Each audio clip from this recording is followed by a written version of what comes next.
We have some Harry Potter news. Now, in the past few weeks, past few months, we have gotten concrete information about who's going to be playing who. We've got the Trinity. We've got most of the long-term significant roles all accounted for. And for the most part, like a lot of it looks good. I think probably one of the best casting decisions is Nick Frost as Hagrid, and well, he has chimed in and he looks like over the moon happy with his inclusion in this 8-season 10-15 year long production, because we know how quickly HBO turns around projects. When's House of the Dragon season 3 coming out? Is it going to be another 3-year long gap between getting The Last of Us season 2 and The Last of Us season 3? But I think there's a lot of people that are like, yeah, if we never see season 3, that'll be all right. But for the sake of John Lithgow, I really hope that we can still take advantage of him when Dumbledore starts to become a little bit more active in the story towards the latter half of the series. I really hope that he's around and still able-bodied enough to do that. But this is a series actually not too dissimilar to Superman, which I really hope is good. I really want this to succeed because I'm a marginal sized Harry Potter fan. It's not like I own a bunch of merch or anything like that. It's not like I, regularly rewatch the movies or reread the books. I've never read any of the books. I've watched the movies a fair number of times, probably gone through the series like a half dozen times, but it's been quite a while since I've done that. And yeah, I've got a little itch, and especially whenever we're talking about casting decisions for this upcoming show, because goddamn, I really do want this to be good. Okay, it's just there's been some decisions that have rubbed myself and so many other people the wrong way, and yeah, we kind of know, especially with today's modern creatives, we know exactly which direction they're very likely to go with some of those decisions. But in the case of Nick Frost as Hagrid, it's perfect casting, man. Okay, I know that he's definitely lost, and congratulations to him, significant amount of weight in recent years. And so him putting on a fat suit or something like that, I think that would be all right, mostly because even though he lost like a lot of weight in the face, he still has that, he's got that Hagrid facial structure, okay? You know what I mean, okay? He does kind of look like a son or a grandson of Robbie Coltrane, so it works, man. It works tremendously, and hopefully, because he has such passion for this role, because as you can see by the headline, Nick Frost believes he manifested his Harry Potter role by writing Hagrid 5,000 times. Like, he really wants this, okay? He really wants this to succeed.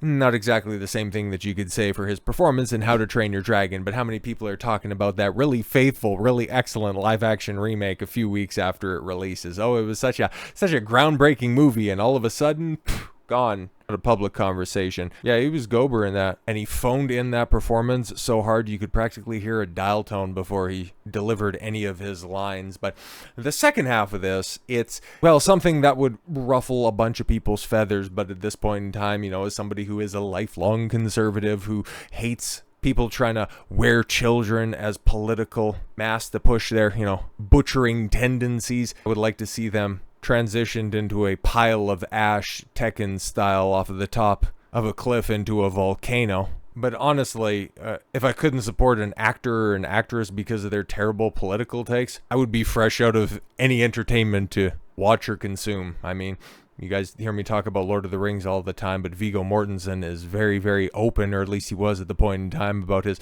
no war for oil stance, a very boneheaded, but at the same time fairly reasonable stance that George W. Bush was a warmonger, something that I can go ahead and get behind 1000%. But Sean Astin and the rest of the Hobbits coming out, oh my god, just all of them, simping so hard for season 1 of Rings of Power. Heaven forbid that, I go ahead and conflate those two things. But, and then also Sean Astin, Sam trying to carry, Kamala Harris up Mount Doom with some more cringy campaign propaganda. Like, ugh, I'll just go ahead and say that's Rudy doing that type of shit, okay? Because Samwise Gamgee, he would never do anything like that. So you can go ahead and disassociate, okay? You can separate art from artist, because yeah, Harry Potter star Nick Frost disagrees with J.K. Rowling's trans views, disabled Instagram comments amid backlash to working with her. We don't align in any way. It's really not too dissimilar to, John Lithgow coming out, and he was getting harassed, but instead of him having some fruity takes on the situation. He's like, I don't care what she has to say about this. I want to be a part of this show. It's a pretty cool show, which is kind of how Nick Frost took this, but he ended up going, the extra step. Let's just say that. In a new interview with The Observer, the Shaun of the Dead and Hot Fuzz star was asked about the backlash he received from trans right activists after signing on to play the lovable half giant in HBO's upcoming Harry Potter series. Rowling, who has courted controversy in recent years, by just forgetting that she created Harry Potter and has just become a full-time activist. She's an executive producer on the new series and was very involved in the process. Yeah, really looks like it. I'm selecting its creative team according to HBO chief Casey Bloys. I'll believe it when I see it. Frost revealed in the interview that he had to disable comments on his Instagram post about casting due to the amount of backlash.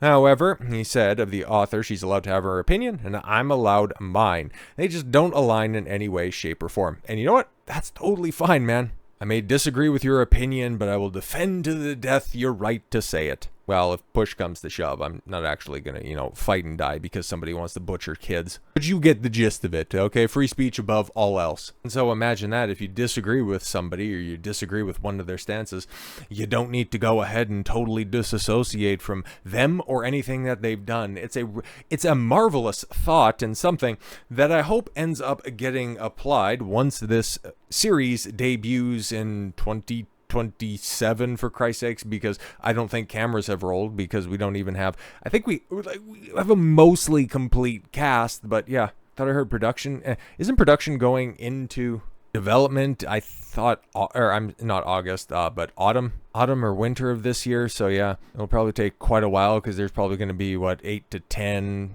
to 12 episodes per season.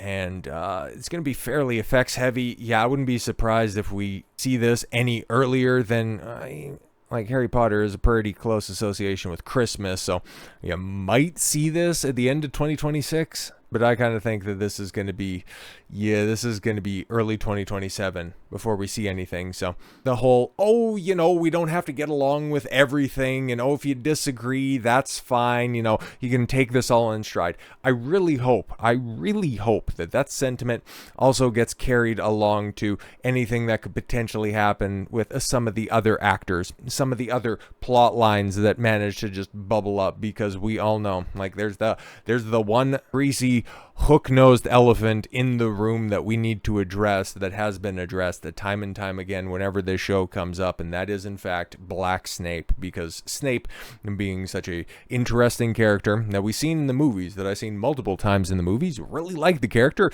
A lot of it had to do with the portrayal by Alan Rickman, because he was in fact such a tremendous actor. So anybody filling in those enormous shoes, we're going to be fighting an uphill battle. And according to all of the book fans that are out there, he's a far more complex character in the source material.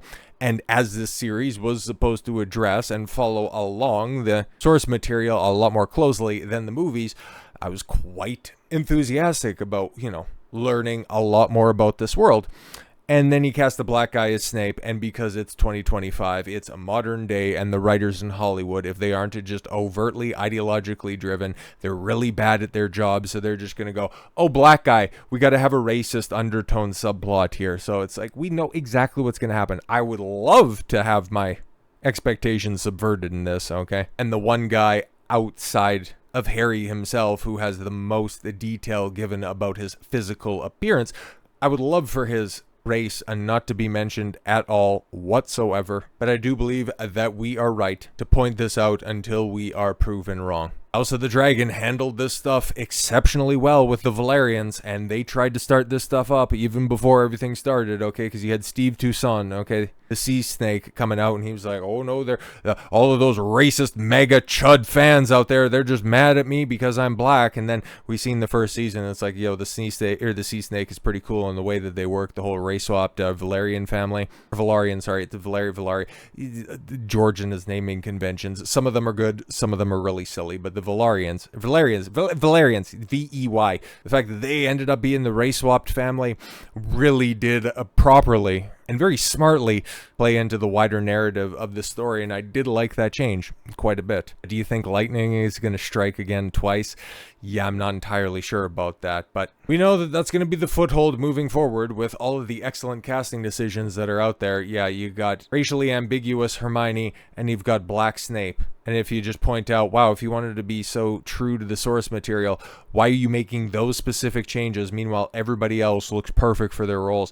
Why are you doing that stuff? But apparently, yeah, you're racist for pointing that out. A racist fans for being rude about Paapa Essiedu's Snape casting. They will be swallowing their tongues. Now, those are strong words coming from a former Death Eater, and yes, it's like, oh man, Jason Isaacs, like, why do you got to do this, man? You were so recently just doing such great work promoting this about the announcement of your successor as Lucius Malfoy. I forget the guy's name. I thought he was a British pop star or something like that. But he's going to be the one to kick this stuff all off. It's like, come on, man. We know, like, at the tail end of last year, you were mocking bad casting decisions not that long ago. Okay, if you recall, Jason Isaacs says that he would like to play Hermione in the Harry Potter reboot series. And yeah, it was a joke. But the reason that you made the joke is because it would be absurd. It would be a big betrayal of the character. So why are you simping for this? Interesting, huh?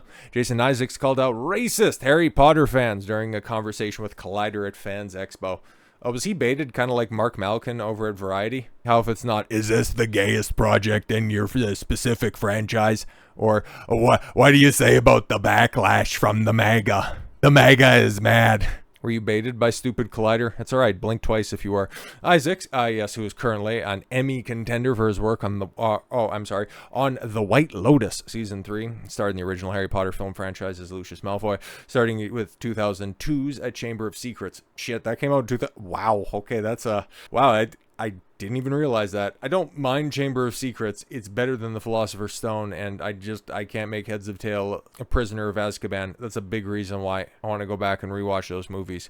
Because I know which ones I like. It's just those first three, it's always a little tough. Okay? But yes, has cast I May Destroy You Emmy nominee Paapa Essiedu as Severus Snape, igniting backlash from toxic fans, which is hilarious, right? Because the Harry Potter fandom, it's about as wide and sprawling across the political, social, racial, sexual divide that you can possibly find. Everybody of my generation has been touched, not like, needing to be on a list that gets covered up by the FBI type list, but everybody knows about Harry Potter. I think it was Gary from Nerdrotic that coined the term that Harry Potter is Star Wars for millennials because, yeah, it is that big, and that is a fair assessment. So to say that there are racist and toxic fans out there, nah, man, that's not the case.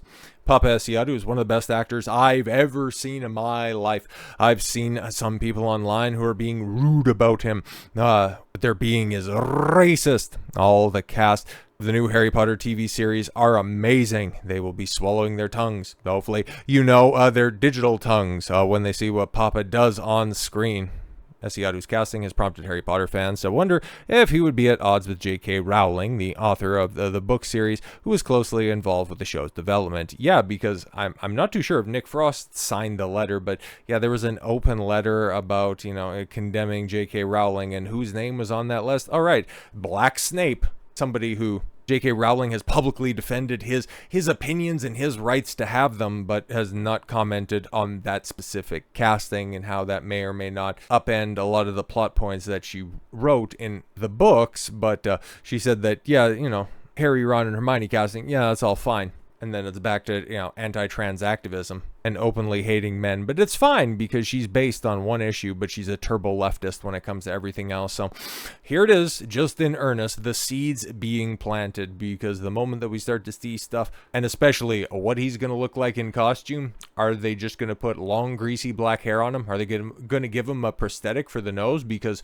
yeah, those are defining characteristics from the books. Even if you don't want to take seriously the whole skin as white as sallow, you're still going to have to reckon with that nose, that he obviously doesn't have the hair, which is never going to end up coming out natural. The simping for a white girl, I don't know, maybe that's potentially something that he has to reckon with in his past. So potentially he could be drawing on that, and we'll end up, swallowing our digital tongues because he can draw on something that no other actor that auditioned for this role could possibly draw on, I'm sure. So with all that said, thank you all very much for the gift of your time. I've been Don Consuelo. I want you to follow your gut and get after it. Take care, everyone.